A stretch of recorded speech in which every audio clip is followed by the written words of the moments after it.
Que le Seigneur Dieu vous bénisse. Amen.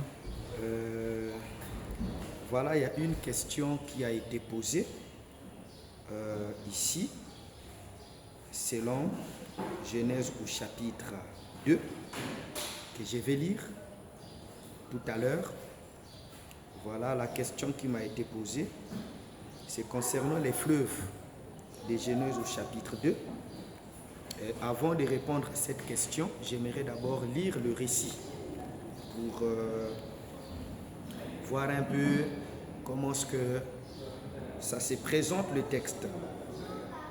La Bible dit dans Genèse 2 à partir du 10e verset, nous lisons: un fleuve sortait d'Éden pour arroser le jardin, et de là il se divisait en 4 bras. Le nom du premier est Pishon. C'est celui qui entoure le pays de Havila où se trouve l'or. L'or de ces pays est pur, on y trouve aussi les bdellium et la pierre d'onyx. Le nom du second fleuve est Guion. C'est celui qui entoure tous les pays de Couche. Le nom du troisième est Hidekel. C'est celui qui coule à l'orient de la Syrie. Le quatrième fleuve, c'est l'Euphrate. L'Éternel prit l'homme et le plaça dans les jardins d'Éden pour le cultiver et pour le garder. Voilà, donc ici, nous voyons que dans les jardins d'Éden, il y avait un fleuve. D'abord, au départ, ce qu'on doit comprendre et connaître, il y a un fleuve. Et c'est ce fleuve-là donc qui va se diviser en 4 bras. Mais au départ, nous n'avons qu'un seul fleuve. C'est pour ainsi dire. Donc le fleuve du départ, c'est le même qui se divise en 4 bras et en changeant de nom. Voilà, mais leur source est la même. Même si les noms diffèrent, mais la source est la même. Et cette source-là, le fleuve unique d'abord, du départ, qui sortait de l'Éden, symbolise Dieu. Voilà, c'est Dieu lui-même, voilà, qui est là au départ et qui va se diviser en 4 pour combler les 4 dimensions de ta vie. Voilà, donc Dieu se sépare en 4. C'est Dieu au départ qui se sépare en 4 pour combler les 4 dimensions de la vie humaine. Parce qu'il va placer Adam là-dedans. Mais pourquoi il va placer Adam? Voilà, Adam doit être stable financièrement, matériellement, spirituellement et physiquement. Donc vous voyez que les 4 domaines de la vie, Dieu prépare ça. Donc les 4 fleuves là, ça symbolise les 4 domaines de la vie qu'un humain est censé avancer. Alors jusque-là, je pense que c'est un peu clair. Et vous allez voir que le premier fleuve qu'on a appelé Pishon, c'est le premier fleuve qui est Pishon. Et là-bas, on nous dit qu'il y a de l'or. Et l'or de ces pays est pur. Qu'est-ce que Dieu veut nous faire montrer par ici? Il veut nous montrer la divinité. Parce que l'or, dans la spiritualité, a toujours symbolisé la divinité. Donc, quand Dieu te place, Dieu veut que sa divinité puisse se refléter en toi. Dieu veut que sa nature, la nature divine de Dieu, se reflète dans ses enfants. Voilà pourquoi le premier fleuve, c'est là qu'on trouve de l'or. On ne trouve pas de l'or dans le deuxième fleuve, mais c'est dans le premier. C'est pour montrer que d'abord la nature de Dieu. Dieu veut d'abord que sa nature se reflète en nous avant que les autres choses n'arrivent. Raison pour laquelle Jésus-Christ va dire dans Matthieu au chapitre 6, cherchez premièrement le royaume de Dieu. Et le reste des choses vous sera donné par-dessus tout. Donc le premier fleuve, c'est Pishon. Voilà, qui entoure le pays de Havila. Il y a de l'or. L'or, c'est la nature de Dieu, c'est la divinité, mais c'est aussi la richesse. Celui qui a de l'or, il est riche. Alors ici, dans Genèse 2, ça nous montre que Dieu n'a pas créé un pauvre. Donc l'intention de Dieu est que ses enfants vivent dans l'abondance.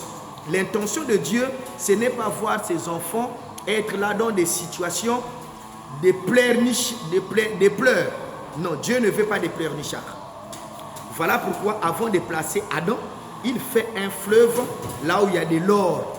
Tu auras des finances, tu auras tout ce que tu pourras subvenir à tes besoins. Il y a de l'or, donc la pureté et également de la richesse. Et on dit qu'il y avait aussi des bdellium. Les bdellium, c'est une substance aromatique, c'est comme de la myrrhe. Et nous savons que la myrrhe, dans l'Ancien Testament, joue un rôle très capital. C'est un élément qu'on associait pour faire la prière.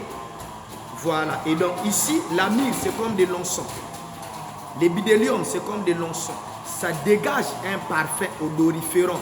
Voilà, que le souverain sacrificateur utilisait pour entrer dans le temple et faire le service sacerdotal. Et donc ce fleuve-là, ça nous approche de Dieu. Il y a de la résine aromatique qui est comme de la myrrhe. C'est pour ainsi dire que le croyant ou Adam devrait rester en contact permanent avec Dieu dans la prière. Et les prières d'Adam montaient avec une odeur qui attirait Dieu. Donc tout ce qu'Adam disait, Dieu l'exauçait. Voilà, il y a aussi les pierres d'onyx.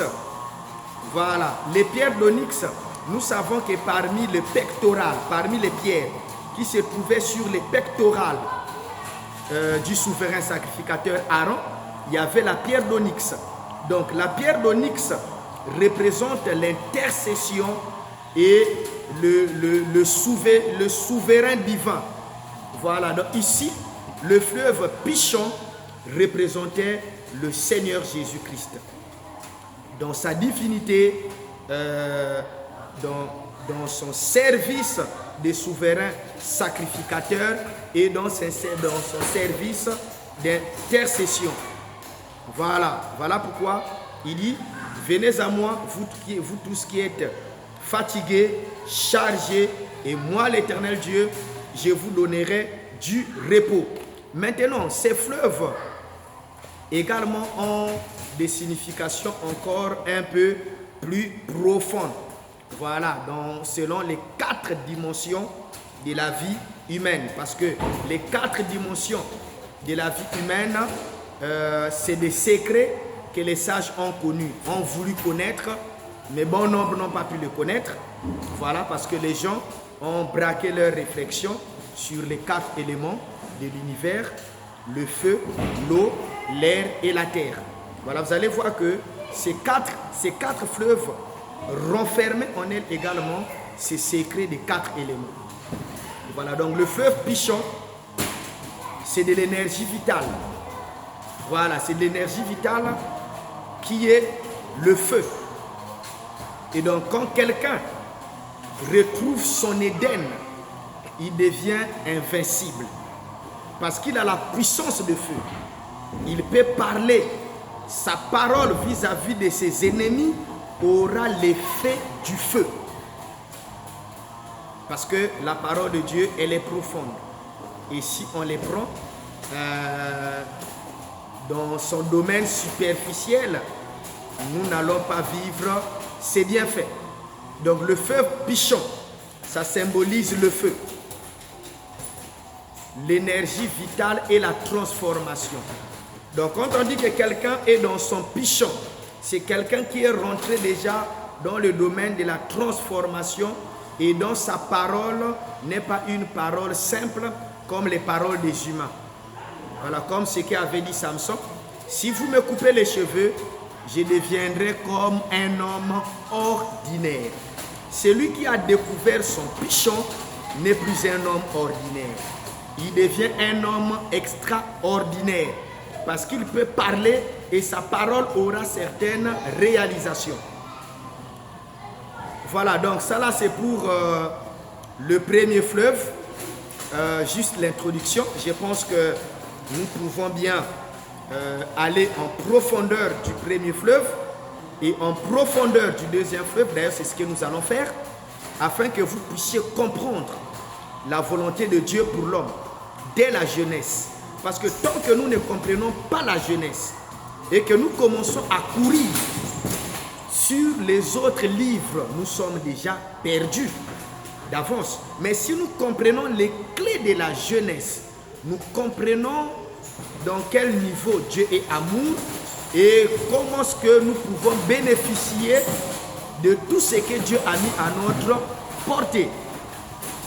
Voilà, que le fleuve Pichon coule dans ta vie, que ta vie soit bénie et physiquement, que tu voies des bonnes choses en toi et spirituellement, que ta parole soit forte, que ta parole soit puissante, que ta parole repousse tes adversaires, que l'onction des Pichons coule en toi et ne perds pas de vie.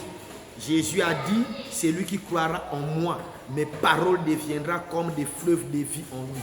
Donc le véritable fleuve Pichon, c'est le Seigneur Jésus-Christ. Et n'oublie pas que quand Jésus parlait, la Bible dit qu'il parle comme quelqu'un ayant avec lui de l'autorité. Donc si Pichon coule en toi, tes paroles seront les paroles d'autorité, les paroles de feu. Même les gens qui sont plus âgés que toi s'inclineront sur ce qui sortira de toi, parce que l'onction Pichon coule en toi. Voilà pour les quelques mots, chers frères, et je pense que c'est un peu clair. Si ce n'est pas trop clair, on va revenir pour la suite. C'est juste l'introduction avec le fleuve Pichon, et que le Dieu du fleuve Pichon vous bénisse, et que ce fleuve qui donnait meilleure vie à Adam vous donne meilleure vie. Que ça coule en vous et que vous-même vous devenez ce fleuve-là. Soyez bénis au nom du Seigneur Jésus-Christ. Et aux jours à venir, nous allons continuer avec le fleuve Guillon. Et je crois que ça va très bien se passer. Le fleuve qui entoure le pays de Couche. Ça sera super bien. Que le Seigneur Dieu soit béni. Merci.